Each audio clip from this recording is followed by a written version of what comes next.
자, 그러면 4교시 채권법 들어가도록 하겠습니다. 자, 채권법은 또 양이 또 뭐 가장 많죠. 1편 민법 총칙보다도 또 물권법보다도 가장 양이 많습니다. 문항수는 거의 뭐 총칙과 비슷하게 출제되어지는 것 같습니다.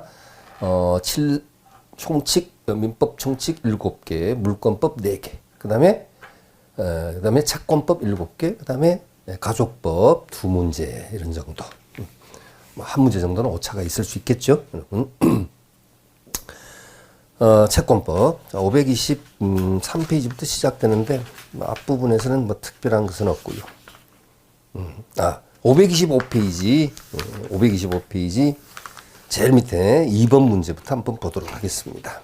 채권의 목적에 관한 다음 설명 중 또 채권법도 양이 너무 많으니까 역시 문제를 더더욱 선별 압축해서 부지런히 보도록 하겠습니다. 네. 자, 제일 밑에 525페이지 제일 밑에 2번. 채권의 목적에 관한 설명 중 가장 옳지 않은 것인데요. 여러분 2016년 승진 시험이고 사무관 문제죠. 1번. 금전 채무 불이행의 손해배상에 관하여 약정 이율이 법정 이율보다 낮은 경우에는 약정 이율이 아닌 법정 이율에서 지연 손해를 정해야 한다. 네, 약정 이율이 오히려 법정 이율보다 낮다. 그 법정 이율하면 민사 관계에서의 법정 이율은 연 5%죠. 오픈 이렇게 돼요. 5%. 상사 관계에서는 연 6푼 6%. 그렇죠? 그러면 그 당사 사이에 채무 불이행, 채무를 이행하지 않았을 때 손해배상을 청구할 수 있지 않습니까? 그 손해배상에 대해서 약정률이 오히려 법정률보다 낮다는 거. 그렇다면 이건 법정률에서 지연손해금을 정해야 한다라는 판례에 옳은 내용이고요. 자, 다음 2번 질문에서 채권의 목적을 종료로만 지정한 경우 품질에 대해서 당사자 의사가 명시적이지 않다 하더라도 당의 법률의 성질을 통해서 그 품질의 기준을 정할 수 있다면 그에 따라야 한다. 그렇습니다. 옳은 표현이고요. 그 다음에 3번 채권액이 다른 나라 통화로 지정되어 있는 경우에도 채무자에게는 우리나라 통화로 변제할 수 있는 권리가 인정된다. 네. 그렇죠. 그 다음 4번 제한 종료 채권에서 급부 목적물의 특징에 관하여 당사 사이에 지정권의 부여 및 지정의 방법에 관한 합의가 없고 또 채무자가 이행에 필요한 행위를 하지 아니하거나 지정권자로 된 채무자가 이행할 물건을 지정하지 아니하는 경우에는 급부 목적물을 특정할 방법이 없으므로 이행 불능에 해당한다. 틀렸습니다. 지정권이 상대방에게 넘어가겠죠. 그래서 자 해설에 좀 밑줄 한번 쳐보시죠. 제일 밑에서 세 번째 줄,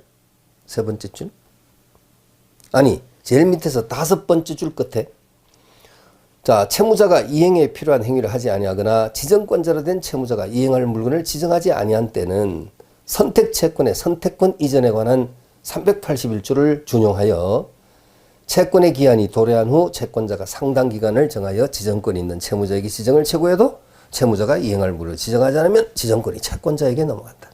그러니까 이행불능에 해당되는 것이 아니다.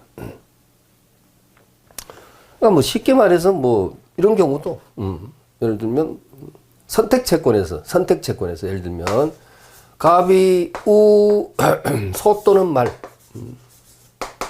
이렇게 하자고요. 좀 원시적인 사례입니다. 을이 자 제주도에 가서 목장을 하고자 하는데 소를 길러야 될지 말을 길러야 될지 판단이 잘 안 서니까 일단 소 또는 말을 사겠다라고 계약은 해놓고 앞으로 뭐 일주일 내에 내 결정하겠다. 지금 내 선뜻 결정하기는 힘들고 일주일 내에 결정하겠습니다라고 이제 약속을 했어요. 소를 살 건지 말을 살 건지. 자, 이건 이제 선택채권의 법률행위죠. 이때 이제 선택권을 누가 가지느냐. 만약에 이 을이 이제 선택권을 가지는 것으로 이렇게 약속을 했다. 근데 일정한 기간이 경과해도 선택권을 행사하지 않는다.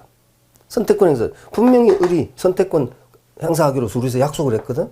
그럼 일주일 내로 소든 말이든 선택하면 이제 선택채권에서 선택은 소급표가 인정되거든요. 처음으로 돌아가서 만약에 일주일 내에 예를 들어 을이 소를 하겠습니다. 그래도 아무리 제주더라도 말보다는 그냥 소를 기르는 게 나을 것 같습니다. 그래서 소 선택하면 소급표가 있거든요. 처음부터 소에 대한 매매 계약이 체결 것으로 보거든요. 그런데 약속된 일주일 내에 을이 선택권을 행사를 안 해. 그럼 이건 이행불능이 됩니까? 이 계약은? 그건 아니죠. 선택권이 상대방에게 갑에게 넘어갈 수도 있다는 거죠. 그러니까 물론 이제 왜 선택 안 하냐? 최고로 해야 되죠. 언제까지 최고 하지 않으면 내가 선택할 수도 있다. 이렇게 최고로 해야 되겠죠. 그래서 그 마지막 석줄에 채권의 기한이 도래한 후 채권자가 상당 기간을 정하여 지정권 있는 채무자에게 그 지정을 최고해도 지정권 있는 자에게 최고해도 채무자가 이행할 물건을 지정하지 않으면 지정권이 상대방으로 넘어간다. 그죠? 네, 넘어간다. 이런 식으로. 근데 거기 4번에 일정 기간 내에 지정하지 않으면 이행불능에 해당한다 해서 틀렸습니다.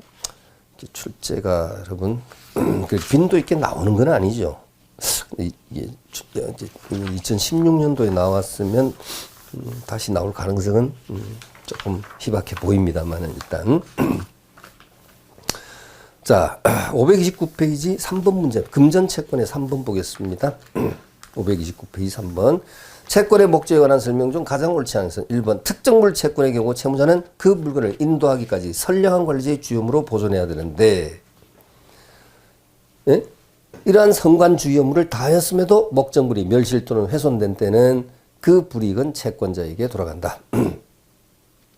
네. 그러면 선관 주요무를 채무자가 다 했는데도 불구하고 목적물이 멸실 훼손되면 그 멸실 훼손된 상태대로 훼손되면 훼손된 상태대로 인도하면 되니까 사실 불이익이 상대방 채권자에게 돌아가는 거 맞죠? 네, 맞습니다. 자, 그 다음에 2번 종료채권은 종료채권 하면 뭐 예를 들어서 갑이 쌀가게를 하는데 갑 쌀가게 안에는 쌀이 뭐 100가마가 있다. 100가마가 있다. 그러면 을이 전화를 해가지고 쌀 한 가마만 쌀을 한 포대만 20kg들이 쌀 한 포대 배달해 주세요. 하면 이게 뭡니까? 종료채권. 그러니까 같은 종료물이 100가마가 100포대나 있단 말이죠. 근데 그러면 어떤 것이든 이행하면 되죠. 네, 이행하면 됩니다. 근데 제한 종류 채권이라는 것도 있죠. 예를 들면 갑의 쌀가게에는 창고가 A 창고, B 창고, C 창고가 있는데 이 을이 이 쌀가게 창고 구조를 잘 알거든. 가장 볕이 잘 들고 통풍이 잘 되는 A 창고 안에 있는 쌀 한 가마만 갖다 주세요. 참 요즘 같으면 이런 것은 없겠죠, 그죠? 그냥 바로 그냥 뭐 마트에 가서 찍어서 뭐 사든지 아니면 뭐 배달 시키는 뭐 그런 경우들이 있겠죠. 근데 어쨌든 자 A 창고에 있는 쌀 한 가마를 배달해 주십시오. 그러면 어떻게 됩니까? 이것은 제한 종료 채권이라고 볼 수 있죠. 예, 제한 한정 종료 채권. 예. 그럼 역시 뭐 A 창고 안에도 뭐 30가마의 쌀이 있다. 그 중에 하나 배달하면 되죠. 그러니까 그 2번에서 종료 채권은 목적물의 특정으로 인해서 그 동일성을 유지하면서 특정물 채권으로 전환한다. 이 소리가 뭐냐면 그러면 A 창고에서 쌀 한 가마 갖다 주세요 했을 때 갑이 그 A 창고에서 한 가마를 딱 끄집어내서 배달하려고 오토바이에 딱 실어 놓죠. 뒤에 딱 실었습니다. 아니면 트럭에 딱 실었어요. 그때부터는 이제 특정물이 되는 것이다. 그렇죠? 네. 종료물에서 특정물로 바뀌는 것이다. 그냥 단순히 종료물로 있을 때는 이것 대신에 저것 가능하죠. 그런데 난 반드시 이걸 사야 되겠다. 지금 그러니까 좀 더 쉽게 그 여름에 편의점 갔습니다. 엄청 갈증이 납니다. 한여름에. 그래서 편의점 들어가서 냉장고 문을 열어보니까 뭐 워낙 더워가지고 뭐 콜라 이게 계속 팔리니까 말입니다. 별로 시원하지 않아. 시원한 거 마시고 싶은데 그래서 냉장고 안에 손을 이렇게 안쪽으로 쭉 넣었더니 엄청 시원한 게 구석에 한 병 있거든. 그래서 캔이 한 병 딱 엄청 시원한 게 있고 다 다른 건 미지근한데 그래서 그걸 딱 잡고 꺼내가지고 편의점의 계산대 위에 딱 올려놓으면 그때는 뭐가 됩니까? 특정물이 되는 것이죠. 그러니까 편의점에는 코카콜라가 예를 들어서 뭐 한 100병이 100캔이 100개가 있어. 근데 그 중에 하나면 이건 종류물이지만 이것 대신에 저거 얼마인지 대체될 수 있지만 내가 찍었단 말이죠. 나 이거 반드시 이걸 마시겠다. 이거죠? 제일 시원한 거 끄집어내서 계산대 위에 딱 올려놓으면 그때부터는 종류물에서 특정물로 바뀐다. 이 소리입니다. 지금 여기서 말하는 것이. 그래서 2번 지문에서 종료 채권은 목적물의 특정으로 인해 그 동일성을 유지하면서 특정물 채권으로 전환한다. 네. 그 다음에 3번. 외화 채권을 우리나라 통화로 변제할 경우에는 그 환산 시기는 현실로 이행하는 때가 아닌 이행기이다. 가 아니라 거꾸로 반대로 됐습니다. 그죠? 현실로 이행하는 때에 환율로 계산해야 된다. 해설에 없습니까? 해설에 밑줄 한번 치워 가시죠. 해설에. 다음 페이지. 해설에. 자, 밑줄.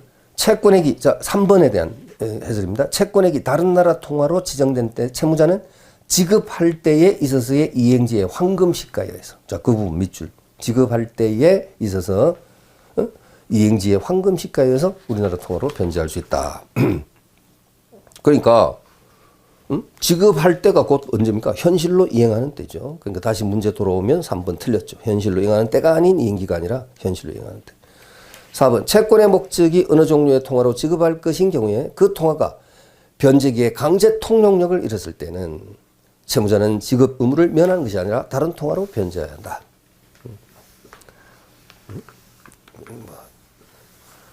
거의 뭐 현실감이 없는 그런 내용들이죠, 사실.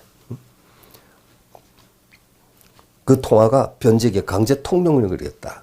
화폐로서의 통용력을 잃었다. 그렇다면 지급 의무 면하는 게 아니라 다른 통화로 변제한다. 5번. 선택 채권에서 선택 효력은 선택 시부터 생기는 게 아니라 채권이 발생할 때 소급한다. 아까 선택 채권에서 선택 효력은 소급효가 인정된다 했죠. 네. 됐고.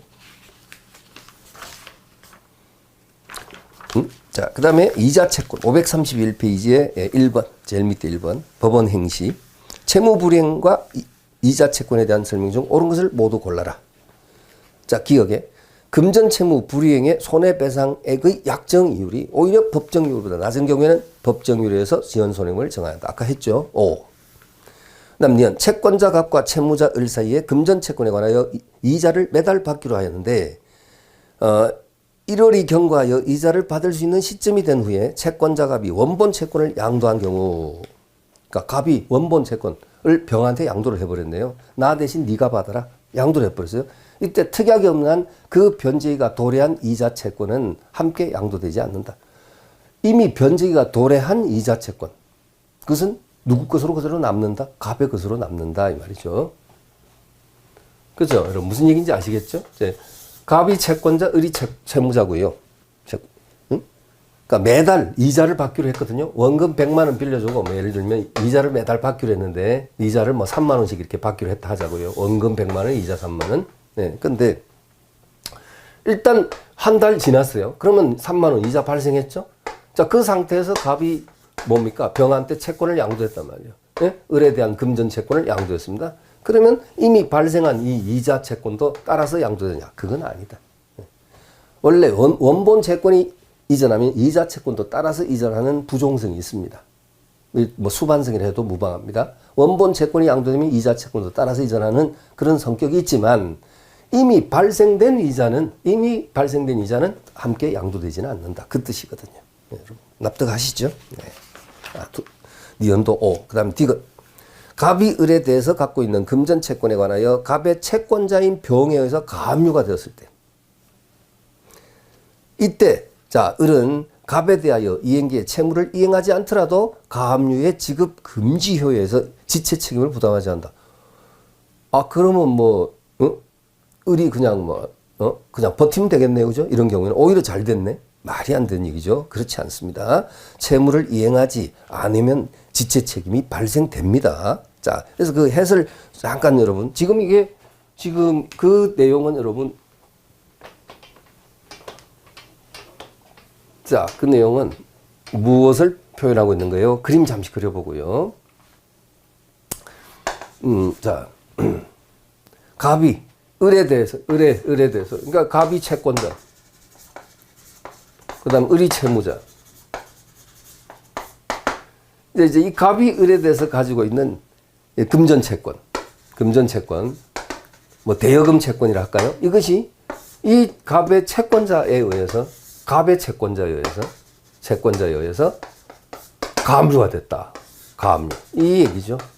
여러분 모를까봐 그림을 그린 게 아니라 그래도 좀 더 이해를 도모하기 위해서, 이해와 기억을 도모하기 위해서 들어봤습니다. 그럼 이런 상황에서는 이제 채권자, 채무자, 채권자니까 좀 표현이 그렇잖아, 그죠? 이렇게 됐지만 이걸 이제 보면 세 사람을 한꺼번에 평면상에 놓고 언급하면 어떻게 됩니까? 채권자, 채무자, 그렇죠. 병한테는 갑이 채무자가 되고 이럴 때 이제 을이 뭐가 됩니까? 제3채무자 이렇게 표현하죠.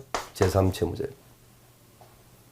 그래서 갑의 채무자의 제3채무자에 대한 이 금전 채권이 가압류가 됐다 이제. 그렇게 됐을 때 변적이 도래해도 을이 갑한테 안 갚아도 이행지체가 되지 않는다. 지금 그런 식으로 표현했는데 틀렸단 말이죠. 자, 이것은 해설을 여러분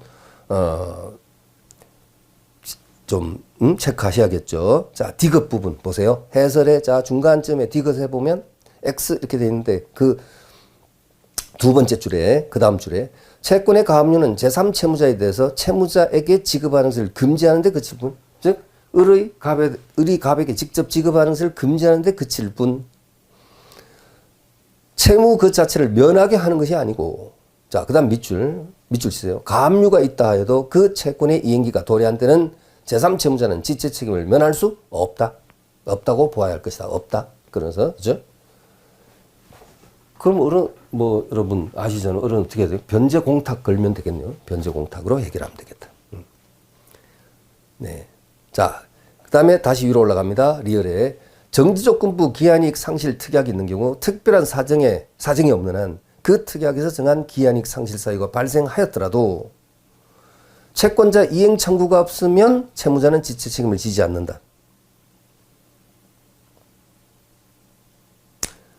이것은 잘못됐습니다. 자, 이것도 여러분 해설이 좀 어려운데 해설 좀 보셔야 돼요.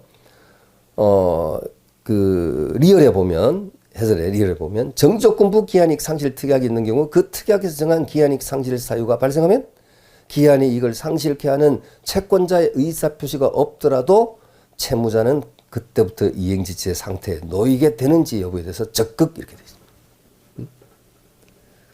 그러니까 기한이익 상실 특약이 이거 우리 한번 했어요. 형성권적 기한이익 상실 특약이냐 아니면 정지조건부 기한이익 상실 특약이냐 이거 한번 했죠, 여러분. 총칙 때 좀 까다로운 것이었죠, 여러분. 이 판례가.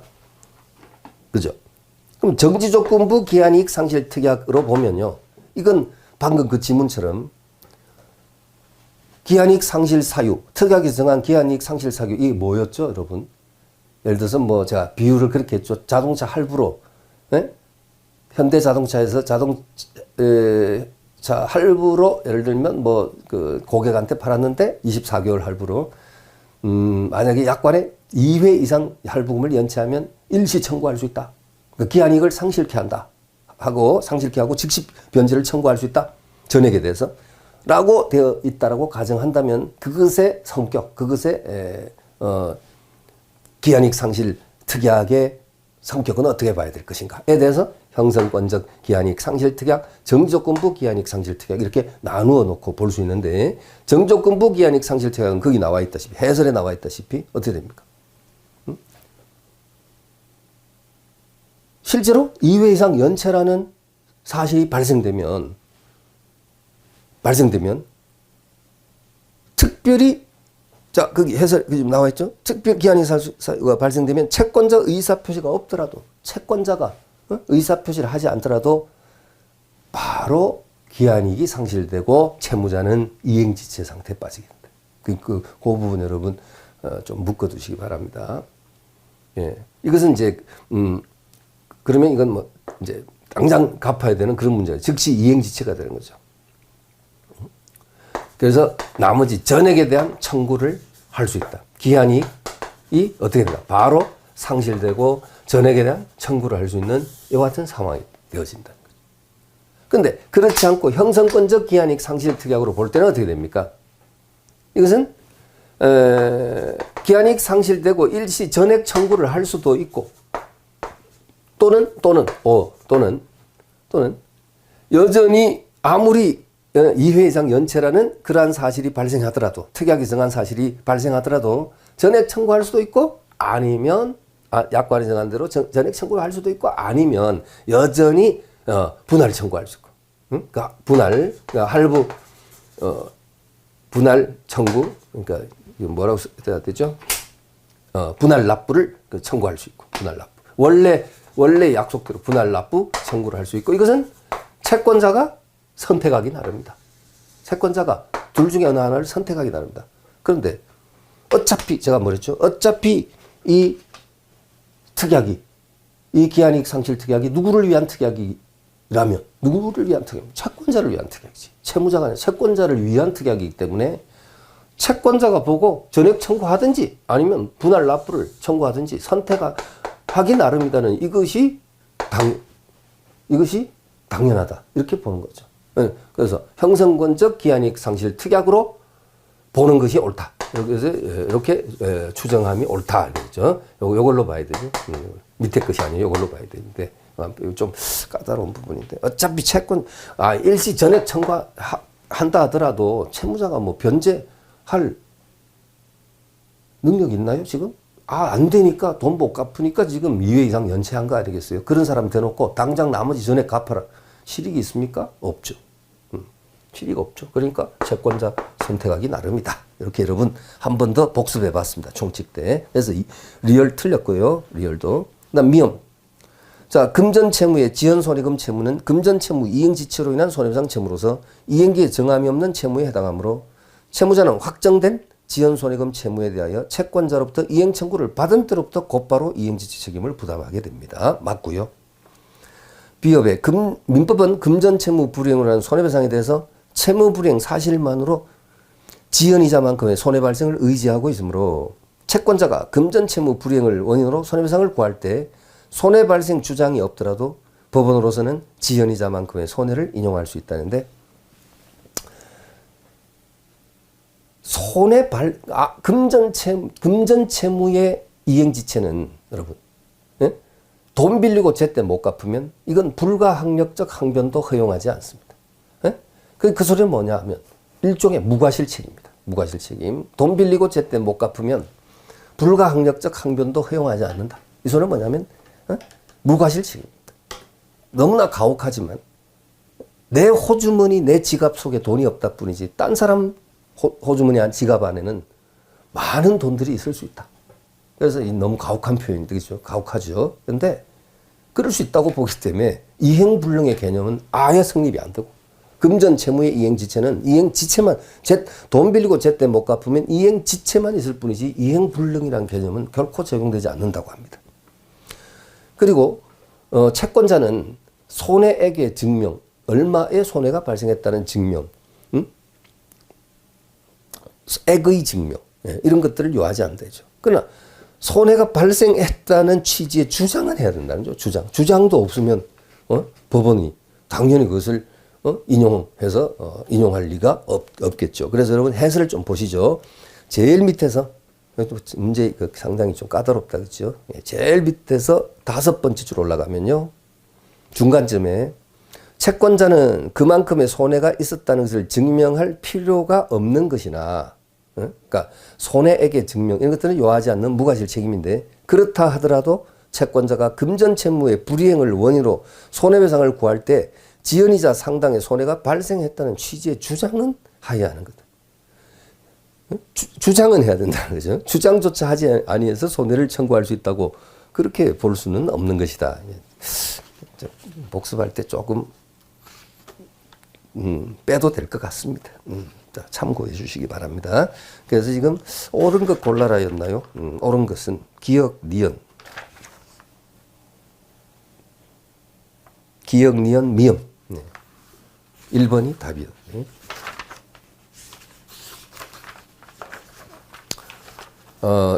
537페이지.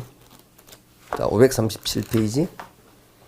3번. 채무불이행을 한 설명 중 가장 옳지 않은 것은 1번. 계약 해지에 따른 손해배상을 청구하는 경우에 채권자는 계약이 이행되리라고 믿고 지출한 비용 중 계약의 체결과 이행을 위해서 통상적으로 지출한 비용은 통상손해로서 배상 청구할 수 있지만, 지출 비용 상당의 배상은 이행이익의 범위를 초과할 수 없다.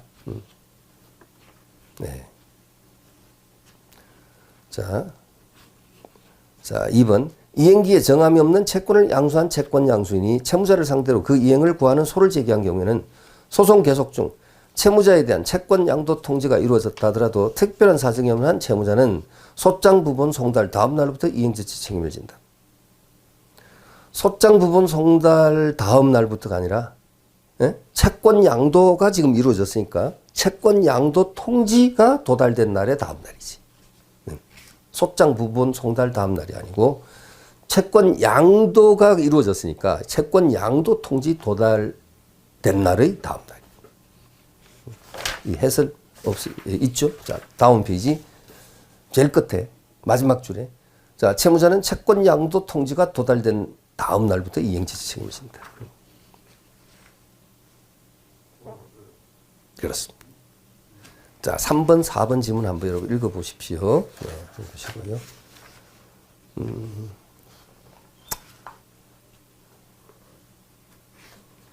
자, 5번 좀 체크해 주시고요. 5번. 이행기 또는 이행지체에 대한 설명 중 가장 옳지 않은 것을 했는데, 네, 1번. 이행기에 정함이 없는 지명채권을 양수한 채권 양수인이 채무자를 상대로 그 이행을 구하는 소를 제기하고 그 소송 계속 중 방금 나왔던 겁니다. 채무자에 대한 채권 양도 통지가 이루어진 경우에는 특별한 사정이 없는 한 채무자는 채권 양도 통지가 도달된 다음 날부터 이행지체 책임을 진다. 방금 나왔던 것. 그 다음 2번. 반환 시기에 약정이 없는 소비대차의 경우. 그러니까 돈 빌려주고 친구지간에 돈 빌려 언제 갚을까? 너 돈 되면 갚아라. 변제 반환 시기에 약정이 없는 금전 소비대차의 경우 대주 즉 채권자가 상당 기간을 정하여 반환을 최고한 후 그 기간 경과하여 채무자의 이행지치 책임이 발생한다. 그러니까 반환 시기에 약정이 아예 없었기 때문에 채권자가 상당 기간 정하여 반환을 일단 최고해야지. 최고하고 그 기간 지나야 지체 책임이 발생한다. 이행지체. 3번 지시채권이나 무기명채권. 자, 지시채권은 여러분 아시다시피 어음, 수표 이런 거. 무기명채권 하면 무기명채권, 상품권 이런 거. 백화점 상품권. 그러면 이런 지시채권이나 무기명채권의 채무자는 증세 변제 기한이 있는 경우에도 그 기한이 도래한 후에 소진이 증서를 제시하여 이행을 청구한 때로부터 상대방 채무자는 지체 책임을 지게 됩니다. 네? 왜 그렇습니까? 이것은 추심 채무이지 지참 채무가 아니죠. 지참 채무는 뭡니까? 변제기에 도래되면 채무자가 채권자한테 가서 돈 그 사이 잘 썼습니다. 자, 이거 받으세요 하고 채무자가 채권자한테 갚아야지. 되는 이런 채무가 지참 채무가 되고, 추심 채무는 아시다시피 추심 채무는 변제가 도래되어도 채권자가 청구하지 않으면 이행지체가 아니죠. 그래서 방금 어음수표 같은 이런 지시채권은 그 어음수표상의 변제가 정해져 있다 하더라도 그 변제가 경과된다 하더라도 소지인이 지급 청구를 하기 전까지는 채무자 입장에서는 지체 책임을 부담하지 않는다. 또 혹시 여러분 상품권, 백화점 상품권 혹시 갖고 계세요? 그대로 계속 갖고 있어도 백화점에서는 변제 지체 책임을 부담하지 않는다. 그렇죠? 근데 어느 날 내가 쓰려고 백화점 가서 상품권 제출했는데 예를 들면 그에 대해서 받아주지 않는다거나 그렇다면 이제 문제가 발생되겠죠. 자, 당연한 얘기를 했습니다. 4번. 제3채무자가 압류채권자에게 압류된 채권액 상당에 관하여 지체 책임을 지는 것은 집행법원으로부터 추심명령을 송달받은 때부터가 아니라 추심명령이 발령된 후 압류채권자로부터 추심금 청구를 받은 다음 날부터라고 해야 할 것이다. 아까 이 그림 생각하십시오. 이 그림. 자, 채권자, 채무자, 제3채무자. 이 그림 생각하시고요. 여기서 제3채무자가, 자, 여기다 접목해 보세요. 제3채무자가 압류채권자, 즉 병이죠, 병에게 압류된 채권액 상당에 관하여 지체 책임을 지는 것은 집행법원으로부터 추심명령을 송달받은 때부터가 아니라 추심명령이 발령된 후 압류채권자 이자로부터 추심금 청구를 받은 날의 다음 날부터 을은 이 지체 책임을 부담한다. 이겠습니다. 5번에 채권의 가압류는 제3채무자에 대하여 채무자에게 지급하는 것을 금지시키므로 가압류가 있는 경우 그 채권 이행기가 도래하더라도 제3채무자는 지체 책임을 지지 않는다. 아까 나왔던 거죠. 예? 지체 책임 발생됩니다. 발생되고 그러면 이제 그 지체 책임을 지지 않기 위해서 변제 공탁이라는 절차를 밟으면 되겠죠. 그래서 거기도 아까 나왔던 건데 밑에 해설의 밑줄 좀 치세요. 5번 해설의 마지막 두 줄. 제일 밑에 두 번째 줄 중간쯤에 가압류가 있다 해도 그 채권의 이행기가 도래한 때는 제3채무자는 지체 책임을 면할 수 없다. 그랬죠? 을이 갑에게 직접 지급하는 것을 금지하는 데 그칠 뿐. 예? 채권자의 제3채무자에 대한 가압류는 제3채무자의 채무자에 대한 지급을 금지하는 데 그칠 뿐 채무 자체가 면해지는 것은 아니다. 아까 했죠. 예, 했습니다. 자, 했고요. 자, 채권법이 또 쉽지가 않습니다. 또 542페이지 10번. 자, 10번. 이행지체에 관한 설명 중 가장 옳지 않은 것은 자, 1번.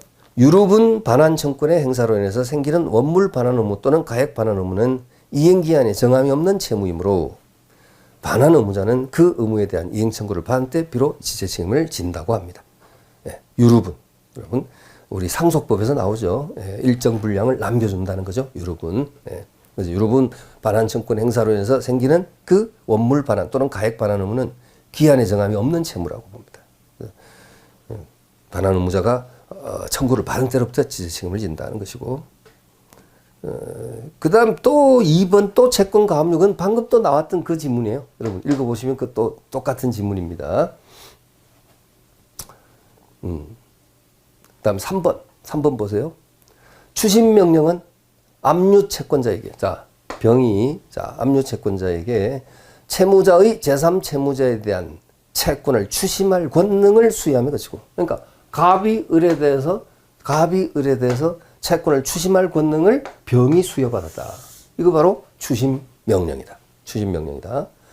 제3채무자로 하여금 압류 채권자에게 압류된 채권액 상당을 지급할 것을 명하거나 지급기한을 정하는 건 아니다. 추심명령이란 것은, 그렇죠. 갑의 을에 대한 추심 권능을 얘가 수여받는 것에 그치고, 을이 제3채무자가 채권자에게 직접 변제해야 된다든가 지급할 것을 명하거나 그 지급기한을 정하는 것이 아니기 때문에, 자, 이렇게 가는데요. 뒷부분이 좀 문제가 될 것 같습니다. 제3채무자가 압류 채권자에게 압류된 채권액 상당에 대해서 지체 책임을 지는 것은 집행법원으로부터 추심명령을 송달받은 때, 아까 나왔죠? 집행법원으로부터 추심명령을 송달받은 때가 아니라 추심명령이 발령된 후 압류 채권자로부터 추심금 청구를 받은 다음 날. 여러분 할 것 참 많네요, 그죠? 암기하셔야 되겠다, 암기. 자, 어디다 밑줄을 좀 치고 가시느냐면요, 아까 나왔던 거예요. 해설 그 페이지 지금 542페이지 제일 밑에 줄 끝에 거기서부터 밑줄 집행법원으로부터 추심명령을 송달받은 때부터가 아니라 추심명령이 발령된 후 압류 채권자로부터 추심금 청구를 받은 날의 다음 날. 청구를 받은 날의 다음 날. 이걸 추심금 청구를 받은 날 이렇게 내어서 틀리게 찾아내라 할까요? 그럴 가능성은 제가 볼 때 없습니다. 여기서의 포인트는 자꾸 반복되지만 추심명령을 송달받은 때부터냐, 이 지체 책임이 추심명령 송달받은 때부터냐, 아니면 추심명령 송달받은 때가 아니라 그것이 추심명령이 발령되고 압류 채권자로부터 추심금 청구를 받은 그 다음 날부터냐, 이게 포인트겠죠. 그래서 다음 날을 빼고 그날부터 이런 가능성은, 이 부분은 그런 가능성은 없습니다. 그래서 3번 틀리고 정답이고요. 4번 쌍무계약에서 쌍방의 채무가 동시행 관계에 있을 때, 매매계약까지 등기서류 교부와 그 다음에 잔금 지급이 동시행 관계에 있을 때 일방의 채무가 이행기에 도래하더라도 상대방 채무의 이행 제공이 있을 때까지는 그 채무를 이행하지 않아도 이행지지 책임이 발생되지 않습니다. 그렇죠. 너 줄 때까지 나 못 주겠다. 서로 팽팽히 맞서는 것이니까 서로 동시행 항변권을 행사하는 그 같은 과정에서 서로 간의 이행기를 도구하더라도 경고하더라도 이행기 약속된 변제기 내지 이행기를 경고하더라도 이행지체는 발생되지 않는다. 자, 됐고요. 자, 12번. 자, 12번. 오른쪽 페이지 제일 밑에 543페이지 제일 밑에 이행지체에 관한 설명 중 가장 옳은 것을 했습니다. 1번. 채무 이행에 불확정 기한이 있는 경우에 불확정 기한 아시죠, 여러분? 불확정 기한. 갑이 사망하면 이 토지 당신에게 증여하겠다. 자, 자, 예를 들면 을과 병이 아니. 그냥 이렇게 하자고요. 갑과 을이 증여 계약을 했는데 아니 매매 계약하죠. 총칙대 사례 등대로 을이 왜 제가 뭐랬어요? 을이 갑한테 가서 당신 그 토지 저한테 팔아주세요. 대금 후하게 쳐드리겠습니다. 팔아주세요 했더니 갑이 뭐라냐? 지금 내 명의로 이 땅이 되어 있지만 이건 우리 아버지로부터 물려받은 땅인데 아버지 살아생전에는 못 판다. 우리 아버지는 절대로 조상으로부터 물려받은 땅은 팔아먹어서는 안 된다는 이러한 완고한 사고를 가신 분이라 못 판다. 우리 아버지 돌아가시면 팔 수 있다. 그렇죠? 그러니까 미리 특약 붙였죠. 매매계약 쓰고 특약란에다가 자 이제 표현이 좀 그렇지만 A 사망 시 매도하는 것으로 한다. 매도하는 것으로 한다. 이거 뭡니까? 불확정 기한부 법률행위. 불확정 기한부. 언제 사망할지 모르잖아. 불확정. 자, 이런 경우에 자 보세요. 이런 경우 조심해야 되겠죠. 소멸시효의 기산점하고 이행지체 기산점이 다릅니다. 소멸시효 기산점하고 이행 둘 건데 그 둘 다 함정이 될 수 있어요. 네? 여러분, 소멸시효의 기산점은요. 소멸시효의 기산점은 이거 총칙 때 했거든요. 소멸시효 기산점은 언제부터 을의 갑에 대한 등기청권 행사하지 않으면 언제부터 을의 갑에 대한 등기청권이 소멸시효에 걸리느냐. 신면의 소멸시효에 걸려 들어가느냐. 언제부터. 이것은 객관적으로 그 기한이 도래한 때. 객관적으로 예? 그 기한이 도래한 때. 좀 줄여 쓸게요. 도래한 때. 그러니까 이 소리가 뭡니까? A 사망이 있은 때. 이때 을이 갑에 대해서 등기청권 행사하지 않으면 소멸시효가 진행된다는 거예요. 그런데 그것이 아니라 이행지체 기산점. 소멸시효가 아닙니다. 채권법에 채무불이행 사유에는 뭐가 있어요, 여러분? 채무불이행 사유에 이행지체, 이행불능, 또 뭐 불완전이행, 이런 사유 있죠? 그 중에서 이행지체의 기산점. 이것을 따질 때는 어떻게 되는 겁니까? 이걸 따질 때는 채무자가, 자, 을에 대해서는 이제 갑이 채무자가 되겠죠. 넘겨주기로 약속했으니까. 이 채무자가 기한도래 사실을 안 때, 즉, 기한도래 사실을 안 때, 알면서도 안 넘겨주면 그때부터는 이행지체가 되는 거예요. 그러니까 기한도래 사실을 안 때. 헷갈리죠? 헷갈리니까 출제자가 함정팔 가능성이 있다는 거죠. 이 부분에서. 그죠? 자, 그러면은, 그게 지금 2번은 지금 제대로, 그러니까 그 1번 제대로 나온 겁니까? 12번 지금 보고 있었죠, 여러분? 여러분 시험, 사무관 시험 문제 2014. 1. 채무 이행에 불확정 기한이 있는 경우에 채무자는 기한이 객관적으로 도래한 때로부터 이행지체 책임을 진다. 보십시오. 이렇게 함정 파버려요. 객관적으로 도래한 때, 이건 뭐다? 이행지체 기산점이 아니라 소멸시효 기산점. 그럼 어떻게 고쳐야 돼? 채무자가 기한 도래 사실을 안 때, 이렇게 고쳐야지. 자, 그 다음에 2번. 채무자는 자기에게 과실이 없는 경우에는 이행지체 중에 생긴 손해는 원칙적으로 배상할 의무가 없다. 틀렸죠? 여러분, 이행지체 중에 손해가 생기면요, 이건 무과실 책임입니다. 이것은 자신의 과실이 있든 없든 따지지 않고 배상 책임져야 됩니다. 그죠? 왜냐하면 이행지체가 그 자체가 이미 채무불이행이거든. 그러던 중에 손해가 생기면 이때는 무과실 책임이죠. 과실이 없어도 배상해야 됩니다. 그래서 2번 틀렸고, 3번. 당사자가 불확정한 사실이 발생한 때를 이행기로 정한 경우에는, 이 판례거든요. 가끔 나오는 판례입니다. 자, 불확정한 사실이 발생한 때를 이행기로 정한 경우에는 그 사실이 발생한 때는 물론 그 사실의 발생이 불가능하게 한 때도 이행기는 도래항소로 보아야 한다는 판례. 3번 옳고요. 4번 채권자가 기존 채무의 지급을 위하여 그 채무의 변지기보다 후의 일자가 만기로 된 어음을 교부받았다. 이것도 조심하세요. 반복 가능성이 있습니다. 예? 그러니까 기존 채무 지급을 위해서 그 채무의 변제기보다 후의 일자가 만기로 된 어음을 교부받았다. 그러면 이때는 언제로 변경된 것으로 봐야 돼요? 그 변제기가. 기존 채무의 변제기가 아니라 엄의 만기일로 변경된 것으로 봐야 된다. 그래서 그 기존 채무의 변제기가 엄의 만기일로 변경된 것으로 볼 수 없다 했는데 틀렸습니다.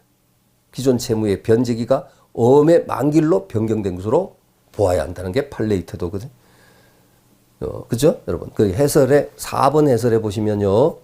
채권자가 기존 채무 지급을 위해서 그 채무의 변제기보다 후의 일자가 만기로 된 엄을 받았다. 엄을 받았다. 그러면 기존 채무의 변제기는, 자, 밑줄 치세요. 기존 채무의 변제기는 엄의 만기일로 변경된 것으로 볼 수 있다. 이렇게 했습니다. 네. 네, 여러분. 딱 한 문제만 더 보시죠. 한 문제만 더. 자, 548페이지. 이행지체 18번 문제. 자, 역시 여러분 사무관 문제입니다. 이행지체에 관한 설명 중 옳은 것을 찾아야 하는데 1번. 갑이 음주 상태에서 운전을 하던 중 지나가던 행인을 미처 보지 못하고 친 경우에 을이 병원으로 호송되었으나 혼수 상태에서 깨어나지 못한 채 그로부터 2주일 뒤 사망한 경우 사망한 때로부터 이행지체 책임을 진다. 가당치 않죠, 여러분? 가당치 않죠? 불법 행위 시부터 불법 행위로 인한 손해배상 채권의 이행지체는요, 행위, 불법 행위 시. 불법 행위 1 또는 행위 시, 행위 1 이렇게 또 봐야, 같은 봐야 되겠죠. 그래서 1번 해설에 보면요. 타인의 불법인에서 상해를 입고 그 때문에 사망한 자의 손해배상 청구권에 대한 지연손해 기산점은 불법행위이다. 그리고 소멸휴 기산점도 불법행위로 인한 손해배상 청구권의 소멸휴 기산점도 불법행위 시부터. 네. 그러니까 같이 묶어서 생각하시면 되죠. 불법행위 시, 불법행위 1 이렇게 같이 묶어 생각하시면 되겠죠.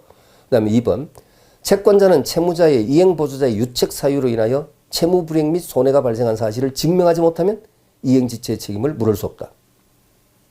여러분, 이행보조자가 누굽니까? 예를 들면 수급인의, 건축공사 수급인의 목수 또는 인부 이런 사람들 이행보조자. 그렇죠? 이행보조자. 또 뭐 제가 그랬죠. 편의점의 알바생, 편의점의 점원 당연히 이행보조자. 뭐 예를 들어서 의사의 치료 의무에 대해서, 환자에 대한 치료 의무에 대해서 간호사가 보조를 하고 있을 때, 이때 그 간호사는 의사에 대한 치료라는 채무에 한해서 있어서는 의사가 채무자라 한다면 간호사는 이행보조자다. 그럼 그렇게 표현하자고요. 이행보조자의 고의과실은 곧 채무자의 고의과실로 다룬다. 그건 뭡니까? 만약에 의사가 환자를 이렇게 진단을 해서 처방을, 주사 처방을 간호사에게 내렸는데 이 간호사가 처방전을 잘못 보고 앞에 환자와 처방전을 잘못 보고 엉뚱한 주사제를 처방함으로써 그 환자에게 합병 증세가 발생했다. 그 배상 문제. 자, 그렇게 되었을 때 방금 뭐랬어요? 이행보조자의 고의과실은 곧 채무자의 고의과실로 다룬다. 규책 사유로 다룬다. 그렇죠? 네, 그래서 그렇게 본다면요. 2번 지문 다시 보면요. 채권자는 채무자의 이행보조자, 이 채무자를 의사로 보고 이행보조자를 간호사로 보자고요. 그러면 이행보조자의 유책 사유에서 채무불이행 및 손해가 발생한 사실을 증명하지 못하면 이행지체 책임을 물을 수 없다. 틀렸습니다. 자, 391조. 자, 밑에 해설 밑줄 좀 쳐야 됩니다. 391조. 자, 하단에 밑에서 한 6번째 줄. 채무자의 법정 대리인이 채무자를 위하여 이행하거나, 그 뒷부분. 채무자가 타인을 사용하여 이행하는 경우에는, 이 타인을 사용하여 이행하는 경우에는 그 법정 대리인 또는 피용자의 고의과실은 곧 채무자의 고의과실로 본다. 이때 이 타인을 이행보조자로 보시면 됩니다. 이행보조자. 그 이행대행자라는 개념이 있죠. 이행대행자, 뭐 출제 가능성은 없지만 그 복대리인 같은 사람, 복대리, 대리인에 의해서 또 선임된 복대리인, 이런 이행대행자라 그러죠. 그건 뭐 됐고요. 그래서 2번 틀렸고요. 그다음 3번 채권이 가압류된 경우에도 이행기가 도래하면 제3채무자는 이를 이행해야 되고, 이거 계속 나오네요. 그렇지 않으면 이행지체 책임을 진다. 그렇습니다. 그래서 그 채무자에게 직접 지급할 수는 없고 변제 공탁을 하면 될 것입니다. 4번. 이행지체의 경우에는 지연배상만이 가능하기 때문에 전보배상은 받을 수 없다. 지연배상만 가능하기 때문에 전보배상 받을 수 없다. 이것도 틀린 것이죠, 여러분. 자, 이것도 해설. 자, 오른쪽 페이지 제일 위에 4번 석줄입니다. 옆으로 묶어버리시죠. 채무자가 채무를 이행을 지체한 경우에 채권자가 상당 기간을 정하여 이행을 최고해도 그 기간 내 이행하지 않거나 그 지체 후의 이행이 채권자에게 아무런 이익이 없을 때 이때는 채권자는 수령을 거절하고 이행에 가름한 손해배상, 즉 무슨 배상? 단순한 지연배상이 아니라 무슨 배상? 전보배상 청구할 수 있습니다. 여러분 이거 어떠세요? 채권 강론에 가면 이 사례가 한번 제가 띄울 텐데 이런 사례, 채권 강론 가서 이런 사례, 예를 들면 결혼식에 그 하객들에게 선물할 답례품을 주문했는데 갑이라는 사람이 이제 혼주인데 갑이 을이라는 이제 그 답례품 전문 제작 회사를 경영하는 을과 계약을 해서 하객에게 선물할 답례품을 주문했는데 결혼식이 지금 시작되고 거의 끝나갈 무렵인데요. 그때까지 답례품이 도착이 되지 않고 있다. 이건 뭐예요? 결혼식 거의 끝났어요. 지금 끝났어요. 그럼 뭐 답례품이라는 것은 처음 하객들이 올 때 그때 뭐 이렇게 뭡니까 그 부조 같은 거 낼 때 그때 이렇게 주는 거 아닙니까? 그죠? 물론 지금은 답례품 하는 경우가 없어요. 지금은 이제 뭐 아시다시피 다 뭐 합니까? 뭐 식권 주죠? 식권? 근데 결혼식이 이미 끝났는데 답례품 오지를 않고 있어요. 뒤늦게 왔어. 뒤늦게 왔어. 트럭에다가 잔뜩 실어 갖고 왔다. 자, 그것은 결국 이행지체 후의 이행이죠. 이행지체 후의 이행이지만 채무자가 지체 후의 이행이지만 채권자한테는 아무런 의미가 없어요. 그렇죠? 채권자한테는 아무 의미, 그거 어떡할 거? 그걸 뭐 어떡합니까? 오히려 뭐 골칫덩어리죠. 그래서 이런 경우에는 수령을 거절하고 이행에 가름한 손해배상 청구를 할 수 있다. 전보배상 청구가 가능하다는 거죠. 그래서 자, 방금 4번 지문이 이제 틀린 이유가 이행지체의 경우에는 지연배상만 가능하기 때문에 했는데 지연배상이 원칙이죠. 주로 이행지체에 따른 손해배상은 지연배상인데 그러나 전보배상이 청구가 될 수도 있다는 얘기죠. 전보배상 받을 수 없다. X. 그래서 옳은 것은 3번이었습니다. 자, 오늘 이번 시간은 여기까지 여러분 봤습니다. 수고하셨습니다.